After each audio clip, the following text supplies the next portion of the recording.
नमस्कार, हमारे YouTube channel Kaushik classes में आपका स्वागत है। आज हम कक्षा 10वीं का अध्याय 6 लेकर आए हैं, जिसके कवि हैं नागार्जुन और जिनकी रचना है ये दंत्रित मुस्कान और फसल। तो पहले हम कवि परिचय पढ़ेंगे, उसके बाद हम उनकी कविताओं का अर्थ जानेंगे। तो चलिए हम शुरू करते हैं। कवि नागार्जुन का जन्म सन 1911 में बिहार प्रदेश के दरभंगा जिले के सतलखा नाम गांव में हुआ था। इनका वास्तविक नाम वैद्यनाथ मिश्र था। बचपन इनका कष्टों में व्यतीत हुआ और इस कारण से इन्होंने अपने काव्य में पीड़ा को अधिक महत्व दिया है। इन्होंने प्रारंभिक शिक्षा संस्कृत पाठशाला से प्राप्त की और आगे की शिक्षा बनारस तथा कोलकाता में ग्रहण की। 1936 में श्रीलंका जाकर इन्होंने बौद्ध धर्म की दीक्षा ली।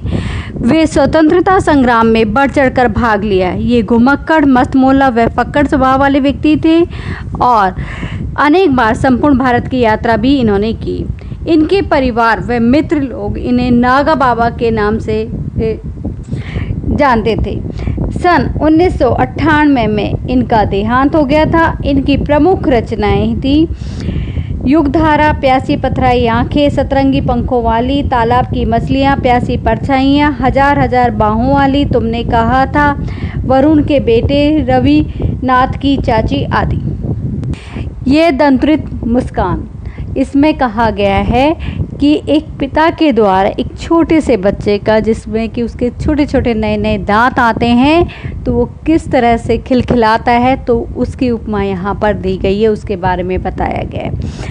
तुम्हारी ये दंत्रित मुस्कान मृतक में भी डाल देगी जान। यहाँ पर उन्होंने कहा कि ये तुम्हारी जो दंत्रित मतलब बच्चों के नए नए दांत जो आ गए हैं, उनको देखकर जब पिता खुश होता है तब वो कहता है कि जो बच्चे के नए नए दांत आए हैं वो इतनी प्यारी मोहक मुस्कान है कि वो मुर्दा व्यक्ति के अंदर भी जान डाल देती है। यहाँ मुर्दा व्यक्ति के लिए जान का मतलब होता है कि जैसे कि कोई उदास बैठा हुआ है, कोई चुपचाप से है जैसे घर में, तो बच्चा अगर खिलखिलाकर हंस देता है तो कहते हैं ना कि वो उदासी ख़त्म हो जाती है। तो उसी की बातों को लेकर उन्होंने यहाँ पर कहा है कि वो मुर्दा में भी जान डाल देती है, अर्थात जीवित कर देती है। धूली दूसर तुम्हारे ये गात, छोड़कर तालाब मेरी झोपड़ी में खिल रहे जलजात। जलजात का मतलब होता है कमल के लिए कहा गया है। गात का मतलब होता है शरीर के लिए, और धूली दूसर का मतलब होता है धूल मिट्टी में सना हुआ। तो यहाँ पर कवि कहते हैं कि तुम्हारे धूल मिट्टी से सने हुए कोमल जो शरीर है, उसका प्रत्येक अंग इतना सुंदर, आकर्षक और मनोहर लग रहा है कि ऐसा प्रतीत होता है जैसे कि मानो कि कमल के फूल तालाब को छोड़कर मेरी झोंपड़ी में खिल गए हों। इस तरह से दिखाई दे रहा है जब वो सुंदर कोमल शरीर वाला है और छोटे छोटे उसके दांत आए तो वो खिलखिलाकर हंस रहा है, तो उसके लिए उन्होंने कहा है। परस पाकर तुम्हारा ही प्राण पिघल कर जल बन गया होगा कठिन पाषाण। परस का मतलब होता है स्पर्श पाकर, और पाषाण का मतलब होता है पत्थर के लिए कहा गया। प्राण का मतलब होता है जीवन के लिए कहना। तो यहाँ पर उन्होंने कहा कि तुम्हारा जो कोमल शरीर का जो स्पर्श पाकर कि मेरा मन इतना भावुक हो गया है कि वो ऐसा प्रतीत होता है कि तुम्हारे प्राणों का स्पर्श पाकर कोई कठोर पत्थर भी पिघलकर पानी की तरह बहने लग गया हो, इस तरह से लग रहा है। यहाँ कवि ये बताना चाहते हैं कि जो मन से कठोर कोई व्यक्ति है तो उसको भी जब वो उस मुस्कान को देखता है तो वो भी ये अपनी कठोरता को भूल जाता है और वो भी पिघल जाता है। छू गया तुमसे कि झरने लग पड़े शेफालिका के फूल, बास था या बबूल। यहाँ शेफालिका का मतलब होता है एक फूल का नाम है, पौधे का नाम है, उसके लिए कहा गया। झरने का मतलब होता है गिरने लग जाते हैं, तो उसमें उन्होंने कवि ने फिर कहा कि छू मतलब कि स्पर्श कर कर। तो यहाँ पर कवि फिर बताना चाहते हैं कि तुम्हारे कोमल, निर्मल, पवित्र जो स्पर्श के कारण उससे ऐसा प्रतीत हो रहा है जैसे कि शेफाली के सुंदर व सुगंधित फूल भी झड़ने लग गए हैं और ये नहीं पता लग रहा कि ये बास था या बबूल था। तो यहाँ पर कवि ने फिर अपने छोटे से बच्चे का स्पर्श पाकर उस बात को कहा, क्योंकि उससे उसे जीवन में सुख व आनंद प्राप्त हो रहा है और उसकी वजह से वो उसे एकटक देखता चला जा रहा है। और उसी में उन्होंने कहा कि शायद तुम मुझे पहचान नहीं पा रहे हो, तुम मुझे पाए नहीं पहचान देखते ही रहोगे अनिमेष, कि तुम मुझे पहचान नहीं पा रहे हो और तुम मुझे, अनिमेष का मतलब है बिना पलक झपकाए तुम मुझे देखते चले जा रहे हो, कि तुम मुझे बिना पलक झपकाए एकटक देख रहे हो, तुम मुझे अभी पहचान नहीं पा रहे हो। थक गए होगे आँख लूँ मैं फिर, कि तुम थक गए हो गए, इसलिए मैं अपनी आँखों को फेर लेता हूँ कि मैं दूसरी तरफ हो जाता हूँ, ताकि तुम थोड़ी सी आँख को झपका लो, ताकि तुम्हें आराम मिल सके, क्योंकि वो एकटक होकर उसे देखता चला जा रहा है। तो इसी वजह से उन्होंने ये बातें कही।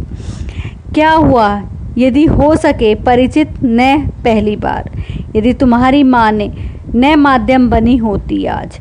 तो यहाँ पर उन्होंने कहा कि क्या हुआ कि हम एक बार में परिचित नहीं हो सके, कि हमारी जो पहली भेंट हुई, जो हमने पहली मुलाकात हुई, उसमें आप पहचान नहीं पाए, कोई बात नहीं, पर आज तुम्हारी माँ हमारे बीच में क्या बनी है, एक माध्यम बनी है। क्यों? क्योंकि तुम्हारे जो नए नए दांतों की मनमोहक मुस्कान को मैं जो देख नहीं पाया था, वो आज मैं उसे देख रहा हूँ और मेरे हृदय में वो जान आती चली जा रही है। यहाँ पर कवि ये बताना चाहते हैं कि वो कह रहे हैं कि तुम्हारी माँ ने जो माध्यम बनी है, अर्थात तुम्हारी माँ की वजह से मैं तुम्हें इस तरह से देख पा रहा हूँ। मैं न सकता देख, मैं न पाता जान तुम्हारी दंत्रित मुस्कान। यदि तुम्हारी माँ नहीं होती तो मैं तुम्हारे ही उस मुस्कान को नहीं देख पाता, दंत्रित मुस्कान को नहीं देख पाता, जो छोटे छोटे दांत निकले तुम्हारे, और न ही उस चीज़ को मैं जान पाता। धन्य तुम, माँ भी तुम्हारी धन्य है। चिर प्रवासी मैं इतर, मैं अन्य है। इतर का मतलब अन्य से है और चिर प्रवासी का मतलब लंबे समय तक, और धन्य का मतलब सम्मान के योग्य है। तो यहाँ कवि नन्हे शिशु को संबोधित कर कर कहता है कि तुम अपनी मोहक छवि के कारण धन्य हो, क्योंकि तुम्हारी मुस्कान है वो सबको अपनी ओर खींचती है, तो उसके लिए कहा। और तुम्हारी माँ भी तुम्हें जन्म देकर और तुम्हारी सुंदर रूप छवि के को निहारने के कारण धन्य है। लेकिन मैं क्या हूँ कि मैं लंबे समय तक दूर यात्राओं में रहता हूँ, इसलिए मैं तुम दोनों से अन्य हूँ, मतलब पराया होता चला गया हूँ। इस अतिथि से प्रिय तुम्हारा क्या रहा संपर्क। तो यहाँ पर फिर कवि कहना चाहता है अतिथि मतलब मेहमान, संपर्क का मतलब संबंध के लिए कहा है, इसलिए इस अतिथि से तुम्हारा संपर्क नहीं रहा है, कि इससे संबंध नहीं रहा है, क्योंकि मैं तुम्हारे लिए क्या हूँ, अनजान हूँ, क्योंकि मैं हमेशा लंबे तक दूर तक रहता हूँ, लंबी दूरी की यात्राएं करता रहता हूँ, इसलिए मैं तुमसे दूर रहता हूँ। तो उसके लिए उन्होंने कहा।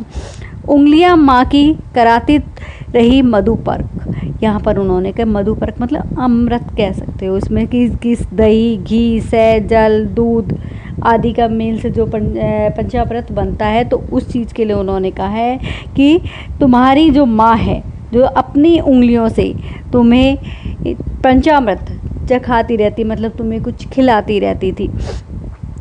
देखते तुम इधर कनखी मारकर, और जब तुम धीरे से इधर तिरछी निगाह से, कनखी मारना होता है तिरछी निगाह से, कि तुम तिरछी निगाह से देखकर आंखें हटा लेते, और होती जब की आंखें चार, और जब फिर हम मिलते तो हमारी एक दूसरे से आंखें मिलती और वो आंखें चार होती। तो यहाँ पर उन्होंने कहना चाहते हैं कि जब वो कि माँ उन्हें प्यार से खिला रही होती, तो वो अपनी थोड़ी सी देर के लिए अपनी आंखों को फेर लेते, तो उस समय उनके पिता से उनकी आंखें चार होती, अर्थात मिल जाती उनसे। तुम्हारा कि मेरा प्रेम इसने तुम्हें प्रकट हो जाता, तुम्हारा और मेरा। तब तुम्हारी दंत्रित मुस्कान मुझे लगती बड़ी छविमान, कि तुम्हारी ये दंत्रित मुस्कान है वो मुझे बहुत प्यारी लगती, बहुत सुंदर लगती, और मैं तुम्हारी उस मधुर मुस्कान पर मुग्ध हो जाता, कि मैं इस तरह से तुम्हारे पर मुग्ध होता था, क्योंकि मैं उसे एकटक तुम्हें देखना चाहता था, क्योंकि मैं तुमसे दूर रहता हूँ। तो इस वजह से उन्होंने ये बातें कही। फसल एक के नहीं, दो के नहीं, ढेर सारी नदियों के पानी का जादू है, यहाँ फसल उगने से संबंधित वर्णन किया गया है। और यहाँ पर कवि बताना चाहते हैं कि एक नहीं दो नहीं, यहाँ तो ढेर सारी नदियों का पानी का जादू है, क्योंकि यहाँ पर नदियों का संगम मिला है और उससे वो फसल उगी है। तो इसके लिए उन्होंने ये बातें रखी है।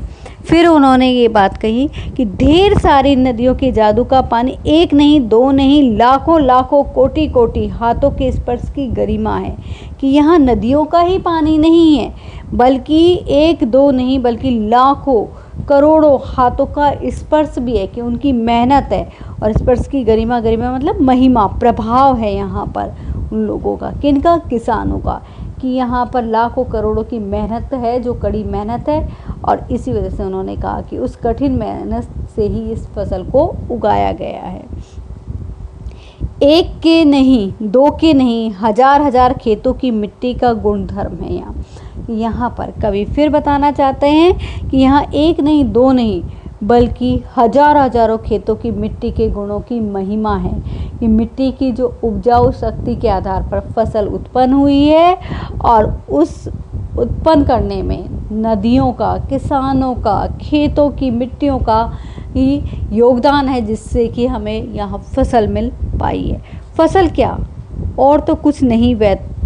तो यहाँ पर उन्होंने, कवि ने फिर कहा कि फसल क्या, ये तो और कुछ नहीं है यहाँ पर, कि विशेष प्रकार की चीज़ नहीं है, सिर्फ इसे उगाया गया है लोगों के सहयोग से, लोगों के साथ से।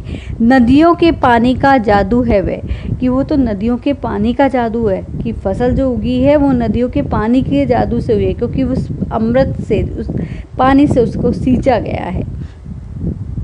हाथों के स्पर्श की महिमा, और हाथों के स्पर्श की महिमा है कि उन कठिन मेहनत की गई है उन किसानों के द्वारा, अपने हाथों से उन चीज़ों को उगाया गया है, बोया गया है। तो उसके लिए कहा भूरी काली संदली मिट्टी का गुणधर्म है, कि यहाँ पर अनेक प्रकार की, जैसे भूरी काली रंग की चंदन जैसी मिट्टी, जो कि उपजाऊ मिट्टी होती है, उसका प्रभाव है यहाँ पर। रूपांतर है सूरज की किरणों का, और यहाँ पर कहा रूपांतर मतलब परिवर्तित रूप है यहाँ पर, किसका, सूरज के प्रकाश का।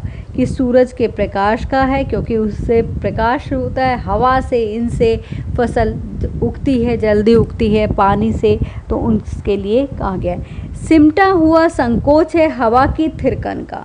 यहाँ संकोच मतलब छोटा, या छोटा रूप कह सकते हैं। हवा की थिरकन मतलब हवा का चलना कह सकते हैं। कि इसमें बताया उन्होंने, कवि ने, कि हवा के चलने से फसलों का जो उत्पादन होता है उसमें महत्वपूर्ण योगदान होता है, क्योंकि उससे फसल जल्दी उगती है। तो यहाँ किसका जादू बताया उन्होंने, सबका, किसानों का, मजदूरों की मेहनत का बताया उन्होंने, और फसल उगाने में पानी का, मिट्टी का, हवा का, सूरज का, इन सभी के योगदान से फसल उग पाती है। आशा करती हूँ कि आपको ये अध्याय समझ में आ गया होगा। यदि आपको ये अध्याय अच्छा लगा तो इसे लाइक करें, शेयर करें और चैनल को सब्सक्राइब करना ना भूलें। धन्यवाद।